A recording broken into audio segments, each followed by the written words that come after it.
Der Schnitt, wie ein Messer durch die Verrassen Henge der österreichischen Alpen. Es war Februar 1947, 2 Jahre nach dem Ende eines Krieges, der längst entschieden war, doch für einen einzelnen deutschen Soldaten hat nie aufgehört. Tief verborgen in einer kleinen Felsnisch, abgeschirmt von lauen Inwänden und dunklen Tannen, kauert ein abgemagerte Mann über einem fast erlichenen Feuer. Sein Mantel ist zerfetzt, sein Stiefel von Schnee verformt, sein Blick wachsam wie am ersten Tag des Zusammenbruchs.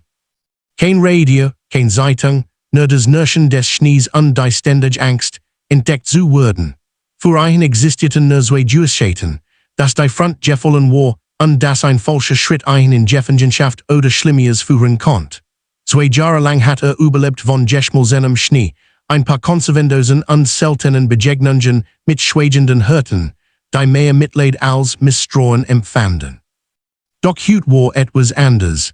In der Fern holt ein Dampfs Geriach zwischen den Bergen, Metal, Motoren, Stimmen in einer Sprach, die seit Jahren nicht mehr gehört hat, presst sich tiefer in den Schatten und spürt, wie sein Herz unaufhaltsam schneller schlug. Es wehen amerikanische Soldaten auf, eine Routine-Message nach Kriegspatrouille, und sie näherten sich seinem Versteck. Ein Moment, der seine Welt endgültig verenden sollte, und der uns direkt in den historischen Hintergrund führt, der erklären muss, wie ein Mensch überhaupt 2 Jahre in diesen Bergen verschwinden konnte. Als das Deutsche Reich im Frühjahr 1945 zusammenbrach, war der Süden des Landes ein Chaos aus fliehenden Einheiten, versprengten Gruppen und verzweifelten Rückzugslinien. In Bayern und den österreichischen Alpen suchten tausend Soldaten nach Wegen, dem unaufhaltsamen Vormarsch der Alliierten zu entkommen. Die Front existiert nicht mehr, sie löst sich auf, zerbrach in einzelne Truppenteile, die ohne Führung, ohne Funk und ohne klare Befehl wehen.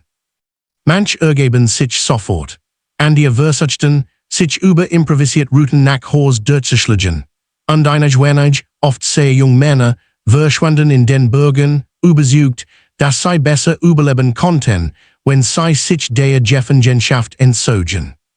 Der Soldat in unserer Geschichte war einer von ihnen. Seine Einheit, ein spät mobilisierter Infanterietrupp, war im April 1945 südlich von Salzburg aufgerieben worden. Die letzten Meldungen sprachen von amerikanischen Panzerverbänden, die über Berchtesgaden in Richtung Bad Reichenhall wursteten. War erschöpft, unbewaffnet oder nur noch mit einer Pistole ausgerüstet, ohne Munition, mit kaum mehr als einem Brotbeutel und den Resten einer Winterausrüstung. Als die Gruppe auseinanderlief, blieb zurück verletzt, unterkühlt und überzeugt, dass in dieser Verfassung in den Händen der Alliierten schlecht abschneiden würde. Denn zu diesem Zeitpunkt herrscht ein Tief, bei vielen deutschen Soldaten, die bis zu den letzten Kriegstagen andauert. Gerucht über Misshandlungen, raschigt oder hart internierungsliche Verbreiten sich wie ein Laufeuer. Meistens sprachen sie nicht der Realität, aber die Unsicherheit war mächtig genug, Männer in die Kälte der Berge zu treiben. Manch hatten Familiengeschichten gehört, und die nur diffuse Angst vor dem Ungewissen. Besonders für Soldaten, die in den letzten Kriegsmonaten eingesetzt wurden, war die psychische Belastung enorm. Sie hatten kaum Ausbildung, kaum Orientierung, und sie standen plötzlich einem Feind gegenüber, den sie aus Propaganda und Ersichtungen falsch einschätzten. Die Alpen boten einen letzten Rückzugsraum. Hochgipfel, einsam Teller, wenig kontrolliert übergängig und unsicherlich Hürden machten es möglich, für Watchen oder Monat abzutauchen. Und je länger jemand blieb, desto schwieriger wurde die Rückkehr. Skon nach wenigen Watchen fühlten sich viel abgeschnitten, verloren, unfähig noch zu beurteilen, ob eine Kapitulation sicher wäre. Für unseren Soldaten begann diese Isolation mit dem einfachen Vorsatz, nur ein paar Tage zu warten, seine Verletzung auszukurieren. Doch aus Tagen wurden aus Watchen Monat, und als Mai 1945 die bedingungslos Kapitulation verkündet wurde, hatte keinen Funkempfänger, kein Zeitung, kein Kontaktperson. Alles was wusste, war, dass amerikanische Patrouillen jetzt die Teller durchkämmten. Also blieb wo war nicht aus ideologischer Überzeugung, sondern aus Angst, Scham und eine wachsenden psychischen Lähmung, die ein festhielt wie ein unsichtbares Seil. Mit Beginn des Sommers 1945 duwen die Alliiert Control Instructor. Straßen wurden überwacht, ehemalige Wehrmachten dort durchsucht, Flüchtlingsstrom registriert. In den Bergen jedoch blieb vieles unentdeckt. Die Besatzungsmächte konzentrierten sich auf Städte, Industriegebiet und Verkehrswege. Die intelligenten Great- und Felsbänder wurden nur sporadisch betreten, meist von Versorgungstrupps oder lokalen Hirten. Genau dies Luken ermöglichten es einem, unbeabsichtigt aus dem Blickfeld der neuen Ordnung zu verschwinden. Während die politische Landkarte sich neu formt, während Millionen Menschen versuchten, Heimkehr, Hunger, Wohnungsnot und Verlust zu bewältigen, blieb dieser junge Mann ein Geist im Gebirge. Ein Überbleibsel einer Armee, die nicht mehr existiert. Ein Mensch, der in einem Zustand stecken blieb, aus dem es für einen keinen selbstgewählten Ausweg mehr gab. Und genau dieser Zustand, die Mischung aus geografischer Abgelegenheit, psychischer Star und Nachkriegstumult, führt uns zum zweiten Teil des Hintergrunds, der erklären muss, wie ein Soldat nicht nur watchen oder monat, sondern ganz 2 Jahre in den Alpen unentdeckt überleben konnte. Nach der Kapitulation im Mai 1945 begann für Mitteleuropa ein Phase, die von Historikern oft als Zeit der Entwurzelung bezeichnet wird. Millionen ehemalige Soldaten, Zivilflüchtlinge und Kriegsgefangene suchten einen Weg zurück in ein normales Leben, das es in dieser Form jedoch nicht mehr gab. Die Besatzungsmächte errichteten Entwaffnungszonen, Kontrollpunkt, Registrierstellen und Sammelager. In Österreich und Süddeutschland übernahmen amerikanische und französische Truppen die Ordnung, während die Bevölkerung unter Mangelwirtschaft, zerstörte Infrastruktur und politische Neuorientierung zu kämpfen hat. Doch die Berge blieben ein Sonderraum. Die Alpen waren nicht wirklich leer, aber sie entzogen sich der strengen Verwaltungslogik der Nachkriegszeit. Bauernhöfe lagen weit auseinander, Hochelpein Olmen wurden nur saisonal betrieben, und viel Teller waren durch zerstört Brücken oder Hangrutsch isoliert. Für jemanden, der sich absichtlich verstecken wollte, bot dies Landschaft fast ideal Vorsetzungen. Schnee drückt jeden laut, Schlachten und Wälder verschlachten Spuren, und die Bewohner waren in fremdgehend, die schweigend weiterziehen. Were dort oben verschwand. Tat es in einer Welt, in der niemand Fragen stellt.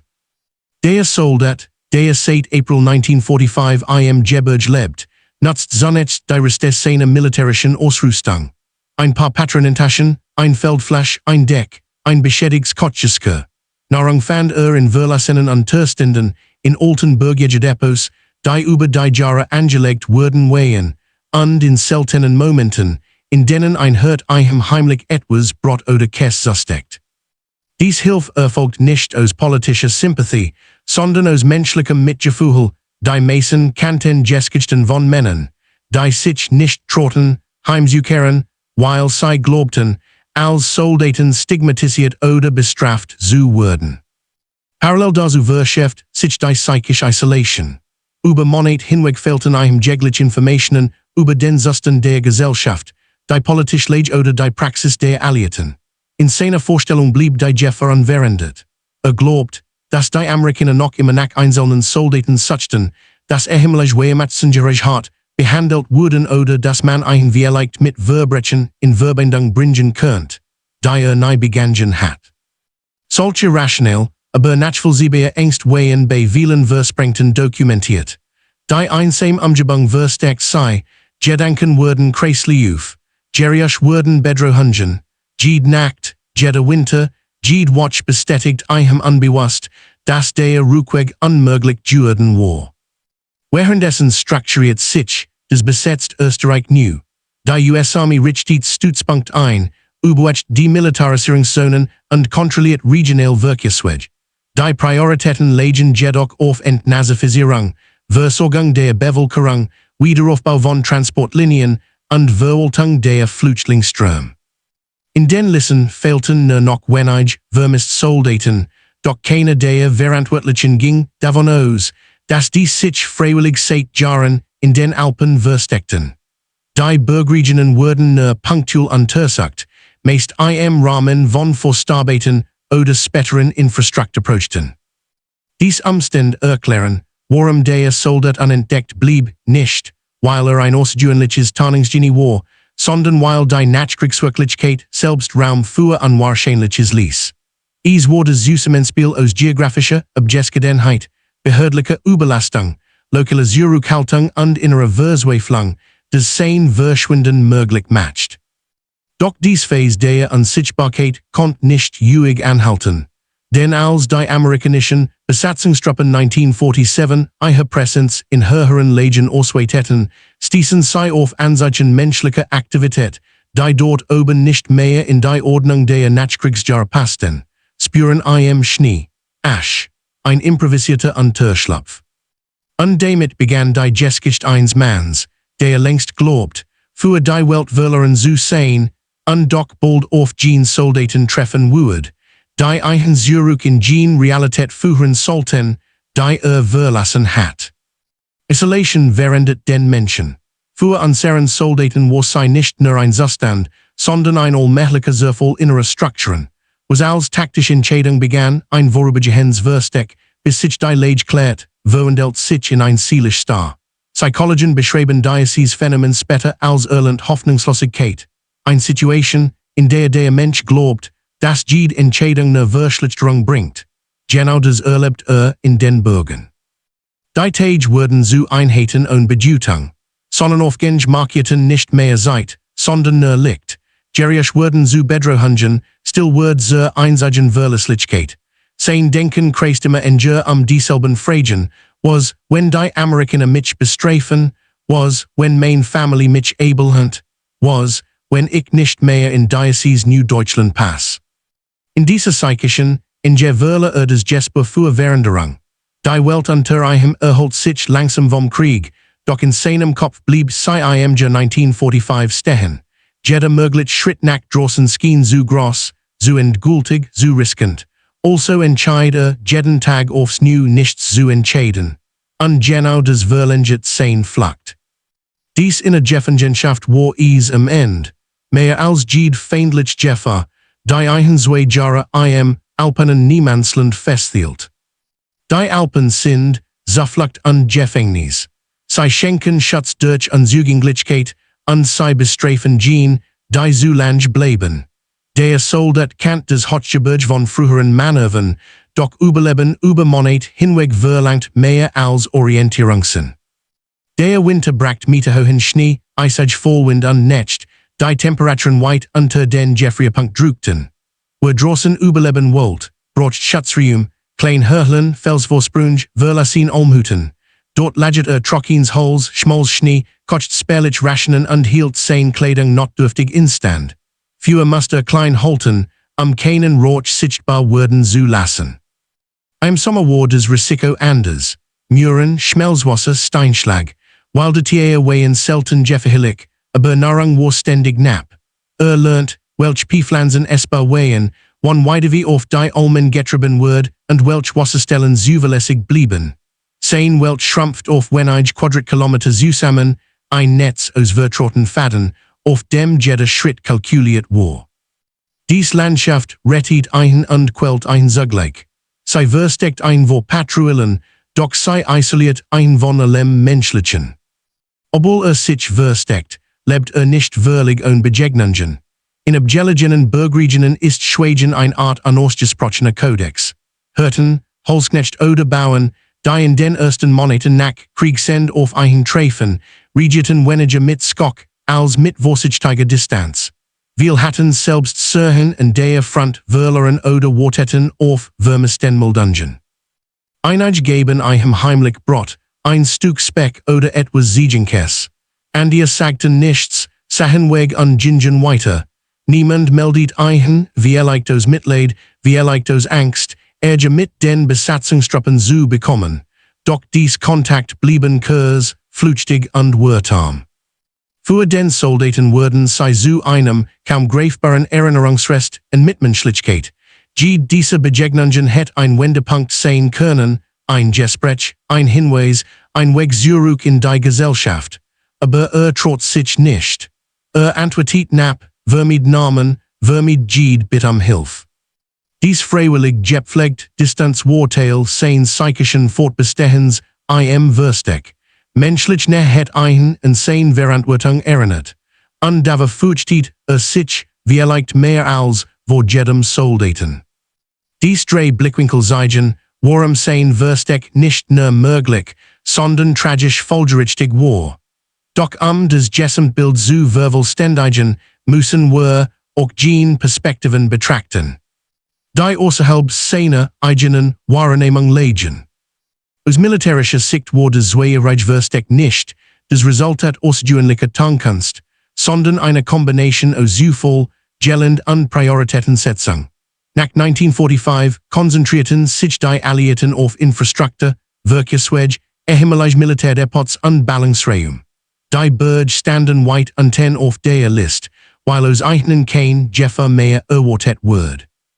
Die amerikanischen Truppen führten zwar Patrouillen durch, doch dies dienten primär der Kontrolle von Schmuggelwegen, der Sicherung von Materialtransporten und der sich nach versteckten Waffenlagen. Einzelne Versprengt-Soldaten galten eher als unwahrscheinlich. Man ging davon aus, dass die meisten sich entweder ergeben hatten oder auf Heimwegen wären. Die Vorstellung, dass jemand freiwillig Hotgeberg blieb, erschien realitätsfern. Dazu kam die natürliche Tarnung, schneewürdig spüren innerhalb von Stunden, Gerald und dicht Wälder blockierten sich Linien. Klein Feuerstellen fielen bei schlechtem Wetter nicht auf. Und der Soldat selbst bewegt sich selten und vorsichtig, mit feinen Flächen und nutzt das Gelend intuitiv. Wenn man all die Süße nimmt, geringe Priorität, schwieriges Gelend, wenig Bewegung, kein Gefahr für die Besatzungsmacht, entsteht ein fast perfektes Vakuum. Ein einzelner, ruhig, ängstlich, ortskundig und feindlich Absichten passt schlicht nicht in das Raster derjenigen, nach denen gesucht wird. Für die amerikanischen Soldaten im Alpenraum war 1946 und 1947 ein Zeit-Routine-Message Sicherungsaufgaben. Ihre Patrouillen bestanden aus kleinen Gruppen, die Wege kontrollierten, Karten aktualisierten und nach illegalen Depots oder Waffen suchten. Die Männer waren müde vom Krieg, aber professionell, viel hoffen auf baldige Heimkehr, und die sahen ihren Einsatz als notwendige Stabilisierung Europas. In ihren Berichten torchten gelegentlich Hinweis auf unbekannt Lageplätze oder frisch spüren auf, doch dies wurden meist Schmuggeln, wilderen oder zurückkehrenden Zivilisten zugeschrieben. Niemand dacht ernsthaft an einen Überlebenden der Wehrmacht im Dritten Nachkriegsjahr. Als die Patrouille, die Eichen schließlich fand, erst Anzeichen bemerkt, unregelmäßig Fußabdruck im frischen Schnee, ein Werkelstell neben einer Felswand, einen improvisierten Windschutz, regierten sie mit Professionalität, nicht mit Feindseligkeit. Sie gingen von einer Person in notlich aus, nicht von einem Kämpfer. Die Sichtweise sollte später entscheidend werden, als sie vor dem würdig abgemageten Mann standen, der sitten die Arm hob, und zu wissen, ob dieser Moment sein End oder sein Rettung bedeutet. Sein Gesicht wirft ein Frage auf, die weit über das Individuals Schicksal hinausgeht. Wie beurteilt man einen Menschen, der im Krieg gekämpft hat, aber weder Täter noch Überzeugungstäter war? Millionen einfach Soldaten befanden sich 1945 in großen zwischen pflichter Fühlung, Angst und fehlender Wahl. Der Mann, der Zwei Jahre allein im Gebirge verbracht, verkörpert dies moralisch unschärf.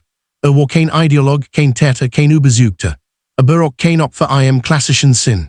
War ein junger Mann, der in einem Süßmenbrach gefangen war, den weder Würsten noch beeinflussen konnte.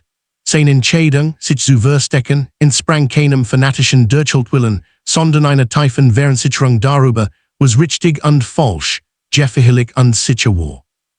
Sein Flucht war ein moralisch Sackgasse. Jeder Tag, den blieb, macht die Rückkehr schwieriger, jedes Geriach bestätigt sein Angst. Und als die Amerikaner Eichen fanden, treffen sie nicht auf einen Feind, sondern auf jemanden, der so lange mit seinen eigenen Dämonen allein gelassen worden war. Genau in diesem moralischen Schwebezustand liegt die Tragik, die nötig ist, den entscheidenden Moment seines Entdeckens zu begreifen, jenen Moment, in dem das Versteck, sein Angst und sein Isolation, in einer einzigen Begegnung zusammenbrechen. Der Morgen, an dem sich alles verändert, begann unscheinbar. Ein dünner Schleier von Nebel aching über dem Hang, und die Sonne brach nur schwer durch die Wolken. Der Soldat saß geduckt in seinem Unterschlupf, wickelt sein Deck in die Schultern und lauscht auf des Nacken des Eises in der Felswand. Es war ein Geriusch, des erkannt, die Berge bewegten sich ständig.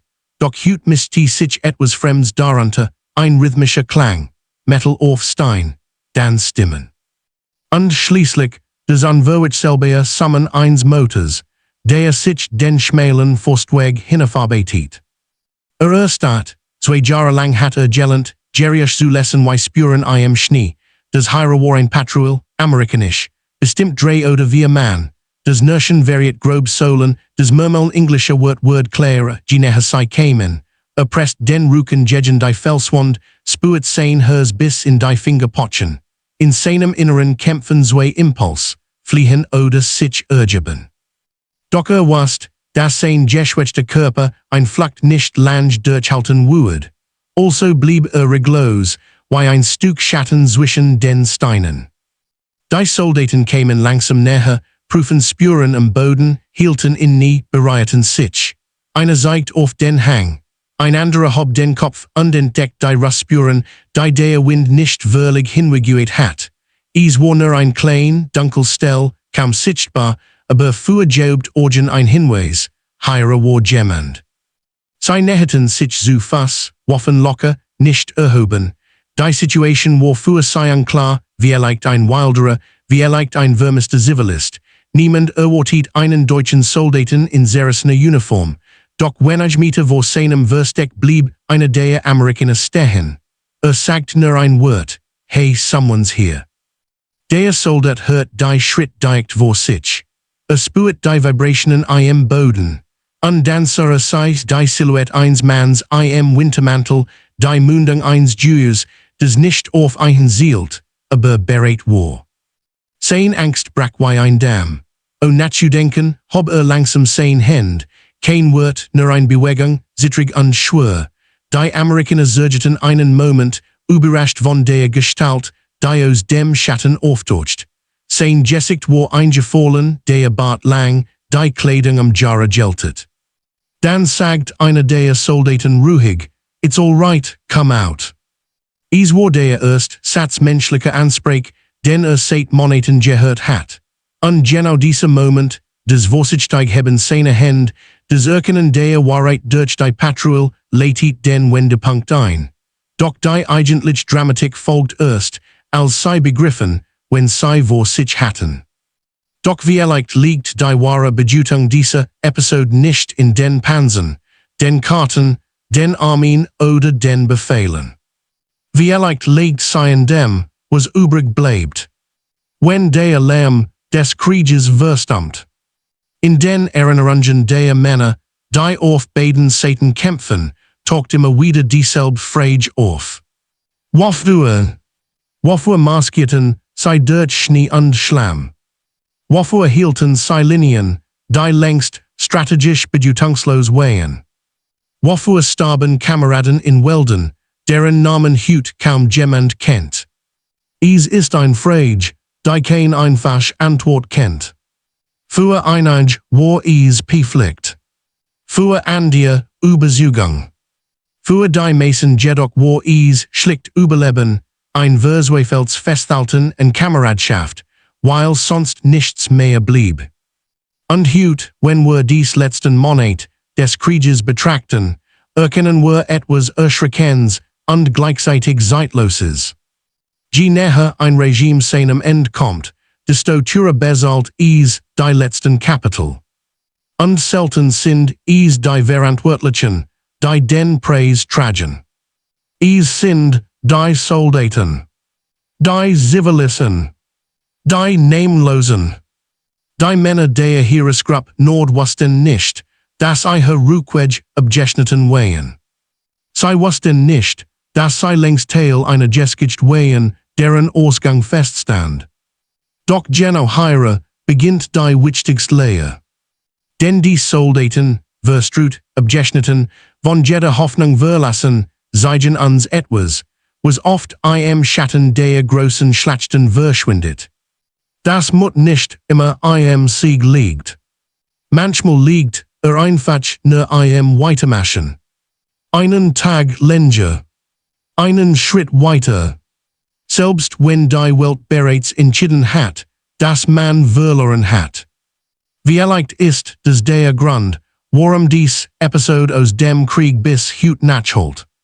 Nicht wegen ihrer militärischen Bedeutung, sondern wegen ihrer menschlichen. Denn wenn wir über die Heeresgruppe Nord sprechen, über dies Männer, die nicht wussten, wie nah ihr End wirklich war, dann sprechen wir nicht über Helden oder Täter. Wir sprechen über Menschen. Gefangen in einem Krieg, den sie nicht begonnen hatten. Und der sich weigert zu enden.